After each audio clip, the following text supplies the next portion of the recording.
Hello everyone, and thanks for joining us for your next session on Harness Your Health. We're excited to talk about this next topic. So today is week 7, and we will be talking about substance use, stress, and numbing. All topics that are often overlooked or not really discussed because they can sometimes feel taboo or shameful or embarrassing, but we really want to bring light to these topics so that we can better address the reasons why we do some of the things that we do.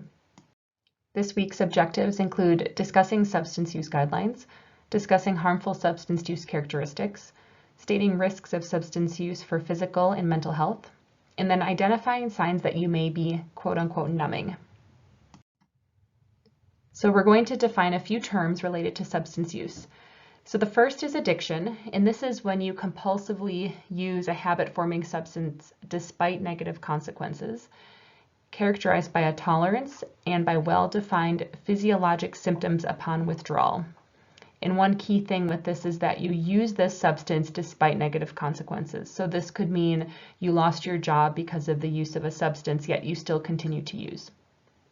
Dependence is the body's physical need for a specific substance as evidenced by withdrawal or by tolerance. So this could mean that even with caffeine, you used to only drink 1 cup of coffee a day, but now you don't feel like that cup does anything. So you develop a tolerance and you end up needing 2 cups to get the same effect. The next term is overdose. This is when the body receives a level of drug that it cannot tolerate. Tolerance is the body's diminished response to the same amount of a substance that is the result of repeated use of markedly increased amounts of the given substance to achieve the desired effect. So similar to dependence in the sense that you have a tolerance, but the tolerance is the actual act of needing more to get the same effect. So like the coffee example before. And then withdrawal, specific signs or symptoms occurring after discontinuation of the given substance. So to use something that's more commonly used, we'll talk about coffee here. So when we think about coffee, tolerance would mean that you need 2 cups to get the same effect. Dependence would be that you get a headache if you don't have 2 cups. And withdrawal would mean that if you stop having the substance altogether, you have physical symptoms, which could include a headache or could include other things like shaking, irritability, or any kind of physical sign or symptom. You might have a fast heart rate or become sweaty. So you can see how these terms all intermingle and can be easily confused, but we will be using these, so feel free to refer back to this slide as needed. So current substance use guidelines for alcohol, men are advised to not drink more than 4 drinks at a time and no more than 2 drinks per day, or 14 drinks a week. Women metabolize alcohol differently and also have less lean body mass. So men, just their genetic makeup, they have more muscle mass. Women have less muscle mass and are usually smaller body weight wise. And again, their livers process the alcohol differently. So they are advised to have half as much overall in general, no more than 3 drinks at one time, no more than 1 drink per day, and no more than 7 drinks per week. There are no use guidelines for tobacco products, but basically the recommendation is to never use them. And this would include chewing tobacco, cigarettes, cigars, and vaping. Some people think that because vaping is a more clean form in their opinion, because it doesn't have some of those byproducts, that it's safer, but it still is a substance that is addictive and still has negative consequences associated with it. There's also no use guidelines for other drugs without a prescription, including opioids, cocaine, methamphetamines, etc. Marijuana is a little more complicated. So we're going to talk a little bit about marijuana. As you know, this is legal here in Colorado, and so this comes up frequently. Initially, it was legalized just for medical use and then became legal for general public consumption. So marijuana refers to the dried leaves, flowers, stems, and seeds that come from Cannabis sativa or Cannabis indica plant. The plant contains dozens of hundreds of compounds that may not have been identified. Marijuana is the most commonly used psychotropic substance in the U.S. after alcohol. Over 11.8 million young adults reported using in 2018. Marijuana can be smoked, vaped, or eaten. Despite a belief that it's not addictive, that has not been proven, and as you saw in those slides at the beginning, people who use marijuana regularly often do notice dependence and tolerance. CBD is a cannabinoid that is not psychoactive, and THC is the part that is psychoactive. So you've probably likely seen things about CBD oil and creams and various products that you can buy that should not cause any psychological impact, but still do have medicinal purposes, and people use for a variety of reasons. So we're going to talk about the effects of marijuana, and many of the negative side effects people notice tend to be related to THC, but studies are pretty limited because marijuana is still considered an illegal substance at a national level, and so it's been challenging to get federal funding for large-scale research studies on marijuana. This is slowly changing as various states begin to legalize marijuana, but to study it is quite complicated, and so we have limited data to draw conclusions about which component of marijuana is causing some of these problems. So the short-term effects, altered sense, you could see really bright colors, really distinct smells, an altered sense of time, changes in mood, impaired body movements, difficulty with thinking and problem solving, impaired memory, hallucinations.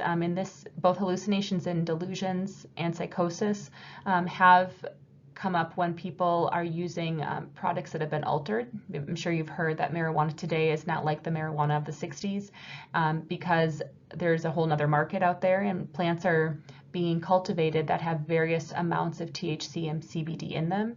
And so there are forms of marijuana people are purchasing that, when taken in high doses, can cause the psychological changes. And it's really important that you are cognizant of this because it was unlikely for these things to happen with marijuana in its purest form.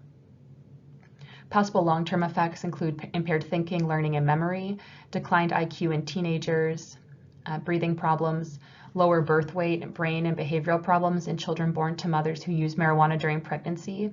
And this piece is really important because people feel marijuana is natural, and so it's fine to use during pregnancy and with breastfeeding. But marijuana is fat soluble, and so it actually concentrates in the breast milk.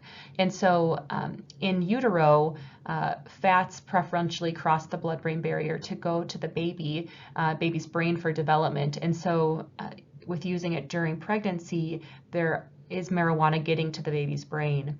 And then afterwards with breastfeeding, breast milk is very high in fat, which is needed for baby's development. And so the baby actually sees a much higher concentration of marijuana because of how much fat is in the breast milk, as opposed to other substances that people have used during pregnancy, like prescription medications, for example, which are usually a fraction of what the mother takes. Often the baby sees a significantly higher amount of marijuana. Persistent nausea and vomiting. This is a cyclic vomiting syndrome that occurs. Some people use marijuana for nausea and vomiting, and so it can be difficult to comprehend why this is happening. But there is an actual marijuana-induced hyperemesis syndrome that we see in the hospital that is specifically linked to the use of marijuana. And when marijuana use stops, this syndrome stops. And this would speak to that dependence and addiction piece because people may be admitted to the hospital for hyperemesis from marijuana use, but yet still keep using. And so that would point to this being an addiction because being sick enough to be in the hospital would be considered a negative consequence and would typically prompt someone who wasn't addicted to stop using. Another long-term effect is lower life satisfaction, poor mental and physical health, and poor relationship problems. So marijuana as medicine. There are a few medications that do have evidence around using marijuana despite our limited ability to conduct research. The first is a THC-based medicine called dronabinol and nabilone, which are both approved for the treatment of nausea in patients undergoing cancer chemotherapy or to stimulate appetite in patients with wasting syndrome due to AIDS. Occasionally, we use this medicine in patients with failure to thrive who are often on palliative care, and it can increase appetite quite significantly. Nabiximols was approved in Canada and Europe, but not here in the US, and it's used for treating spasticity and neuropathic pain that can accompany multiple sclerosis, and it combines both THC and CBD. A CBD-based liquid medication called Epidiolex is used for the treatment of severe childhood epilepsy, so Dravet syndrome and Lennox-Gastaut syndrome. CBD oil has been proposed to relieve pain and inflammation, reduce anxiety, improve depression, improve acne, and then also help with inflammatory skin conditions. It's also been proposed to help treat PTSD, treat or manage substance abuse, relieve symptoms of neurodegenerative diseases such as Parkinson's disease, MS, ALS, and Huntington's disease. The thought is, again, it's fat concentrated, and the brain has a lot of fat. Nerves are covered in sheaths of fat. And so there is a thought that because of this component, it's able to concentrate in those specific areas. So in summary, there may be some legitimate medical uses and benefits for certain conditions, but again, it's largely unregulated and it's really hard to know exactly what you are getting. I don't know how many patients who have drug screens in the hospital that are positive for meth or cocaine, typically meth, that claim they only use marijuana. Some seem very reliable, and it's possible that depending where you get your marijuana from, that it's actually been found that some are have traces of other drugs to make them more appealing or more enjoyable, and even more addictive. And so it's really important that you are getting it from a dispensary that you trust, but it still is unregulated. And so if you're using marijuana, you need to be very conscious and cognizant and probably have somebody who is there to help you notice if you are turning into a person other than who you intend to be. CBD is a very large market, and there's a lot of money spent on trying to get people to buy it. And you need to be aware that sometimes they can claim things that may not be true since it's not regulated.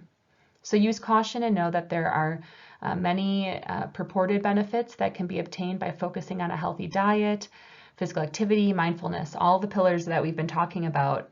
And marijuana is not at all essential in any specific condition. And so optimizing these pillars can often lead to improvement in symptoms that people are seeking with marijuana. So alcohol. So according to 2019 National Survey on Drug Use, 85.6% of people 18 or older reported that they drank alcohol at some point in their lifetime. So most Americans have drank at some point. 69.5% reported that they drank in the past year.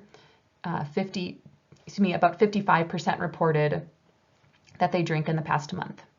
According to the 2019 study, 14.1 million adults had alcohol use disorder. And so this includes 8.9 million men and 5.2 million women. And so that comes out to between 4 and 7% of the demographic that is using alcohol to the point of having alcohol use disorder. There's an estimated 95,000 people who die from alcohol-related causes annually, making it the third leading preventable cause of death in the U.S. The first is tobacco, and the second is poor diet and physical inactivity. So what is a drink? And this is one that often surprises people. So a 12-ounce beer, so not a pint is more than a drink. It's 1 1/3 drinks. And so a 12-ounce beer, which is equal to 8 to 9 ounces of malt liquor, which is equal to 5 ounces of table wine. Often wine pours are more like 7 or 8 ounces unless you're at a very fancy wine shop that is usually a little more pricey, but a typical glass of wine at a restaurant is larger than this 5 ounces. And that is also equal to 1 1/2 ounces of a distilled spirit. And so you can imagine many alcoholic drinks, so I'm from Wisconsin where old fashions are very popular. So an old fashioned has multiple shots of spirits in it. So it's not just one drink, even though it's 1 cup. So what are the harms of alcohol? The immediate risks, motor vehicle accidents, drowning, falls, domestic violence, depressed mood, homicide or suicide, unintended firearm injuries, alcohol poisoning, and then risky sexual behavior. Long-term effects include gastric pain, bleeding or reflux, high blood pressure, heart disease, liver damage, especially cirrhosis. That's the one that most are most worried about and has a lot of morbidity and mortality with it. Various cancers, pancreatitis, both acute pancreatitis, so the short-term flares, or chronic pancreatitis, which is a recurrent pain that often causes prolonged hospital stays and is extremely painful on a regular basis. type 2 diabetes, sleep disorders, chronic depression, neurologic damage, fetal alcohol disorder, and alcohol use disorder. And one more to add is malnutrition, because often the calories are being consumed with alcohol and not with nutritious foods. Physical effects of alcohol use include hangover, fatigue, diarrhea, muscle cramps, numbness, and slurred speech.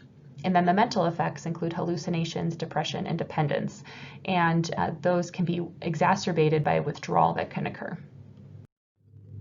And actually, alcohol withdrawal is the one life-threatening drug withdrawal that exists. And so it's really important that if you are using alcohol that you seek medical attention when you decide to stop using, because it's not something where you just suck it up and do at home, because it can lead to life-threatening results. Some people have seizures and can die. And so the next discussion that often comes up is, well, I thought that wine or alcohol is good for me, right? One glass of red wine a day is often recommended.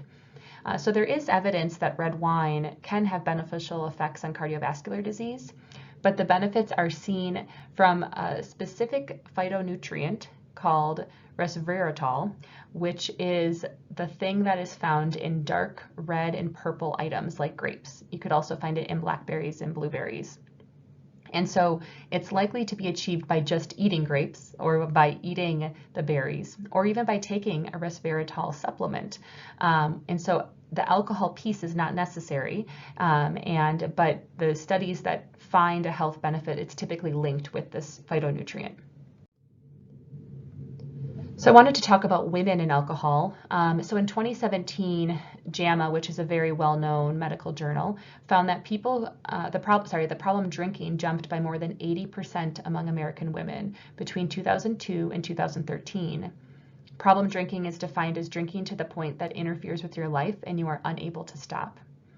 And a recent study found that all adult women were drinking more in 2018 than they were in 2006, as were most adult men. They found that women without children had higher rates of drinking than women with children.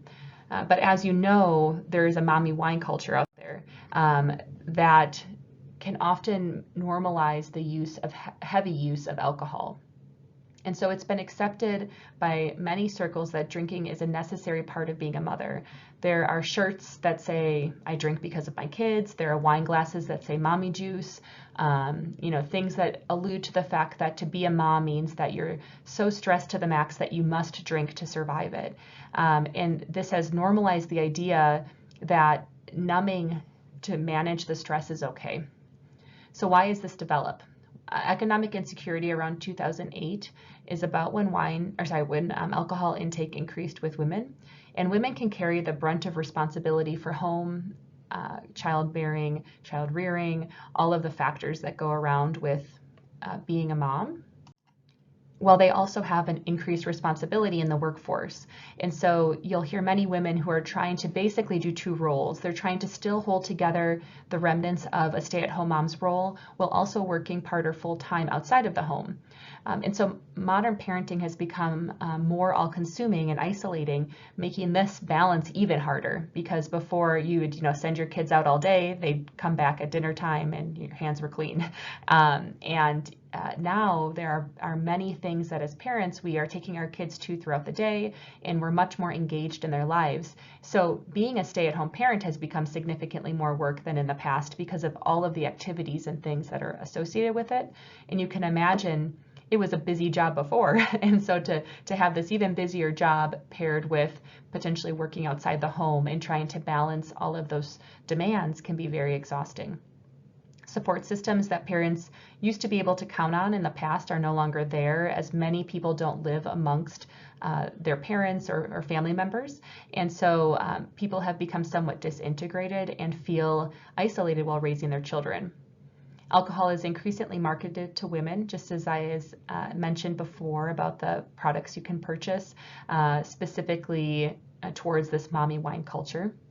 There are an explosion of internet memes, Facebook groups promoting drinking for moms. I have a Peloton and people come up with funny usernames, and it's not infrequent that I see one that has something about I bike for wine, mommy's wine ride, or something alluding to the fact that this is a fun thing to talk about. And then it allows women to embrace their identity as mothers while also refusing to be solely defined by that role.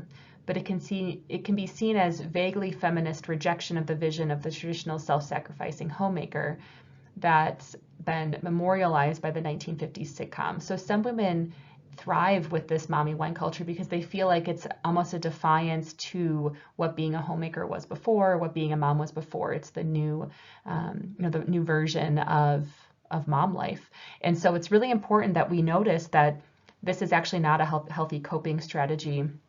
And while by all means, we've said you can have a drink a night, that's not a problem. It's the why you're having that drink that matters. So why are we concerned about this? Well, it sets a poor example for our children and perpetuates substance use. Some people will give their kids, my kid wine glass, and they'll drink juice out of it, and it normalizes drinking at a very young age, to a point that some children feel it's okay to have 3 glasses of their juice, which will later potentially turn into 3 glasses of wine at night. It glorifies heavy drinking, promotes alcohol use as a coping mechanism. It puts women at risk for physical and mental health effects, and ignores the true problem that our society, that women, not just moms, are facing in our society with increased stress, lack of social support, and financial strains. It's also important to understand how kids can view this. If children hear comments or when they begin to read, see that there's this mommy wine, and then in school learn how alcohol is a dangerous substance, they can feel conflicted and think, I'm the reason my mom drinks. And it can become a very shame-provoking experience for children. So just be aware of the perception and how this may affect your child as well. So now we're going to talk about smoking. So risks from smoking. We all know smoking is not good for us. And so I'm not going to belabor that fact, but you can see from this chart that basically all cancers are increased by the risk of smoking. And this is because the products of smoking change the genes that protect us against cancer. So when those genes are turned off, different genes that are cancer causing can mutate and proliferate or grow. And so this could increase the risk of a variety of cancers listed here. And then also chronic diseases that are listed. The byproducts of smoke cause significant impact on the blood vessels in our body, which can then in turn cause significant impacts on a variety of how systems function. Because if the blood flow to an area is decreased because there's this buildup on the blood vessel walls of plaque that has been increased from smoking, you can imagine that organ won't function well because it's not getting the nutrients that it needs. And then also the direct effects on the lungs. So smoking causes 87% of all lung cancer deaths. It's linked to 32% of coronary heart disease deaths, 79% of all cases of COPD, and 30% of all cancer deaths. So this is a pretty notable chart here where you can see the impact of smoking on a variety of health conditions. So as you're listening to this collection of slides on various substances, you may be thinking, do I have a problem? So these are some signs of problem use, self-medicating, or what we term numbing. So you are caught up in mommy wine culture. You have all the things, right? The shirts, the wine glasses, you're in all the clubs. You participate in substance-focused games, activities, or events. You drink or use other substances every day and or have 3 or more drinks in one sitting. You wake up the next day with a hangover or regrets about your drinking or substance use. When you become stressed, depressed, angry, anxious, or uncomfortable, you often find yourself turning to a substance to stop that feeling. Your mood and mental well-being worsens when you use a substance. You worry when you can't drink or get high. Your problems seem to keep growing. Your loved ones, family, and friends are concerned by your substance use. You find yourself justifying your substance use to yourself or others. Your gut or instinct tells you that you should quit or cut back, but it feels impossible to undertake. So how can you overcome risky substance use? So if you're trying to do it yourself, you can find healthier ways to manage stress. Exercise, meditation, healthful diet, talking to someone, counseling, and you could revisit week 2's lecture and resources. You can disengage from destructive culture and influences. So this could mean leaving your group that encourages you to drink on a regular basis, maybe limiting contact with people that you typically drink or smoke or use marijuana with. You could seek help. There are numerous groups listed here for alcohol, narcotics, substance use, and smoking.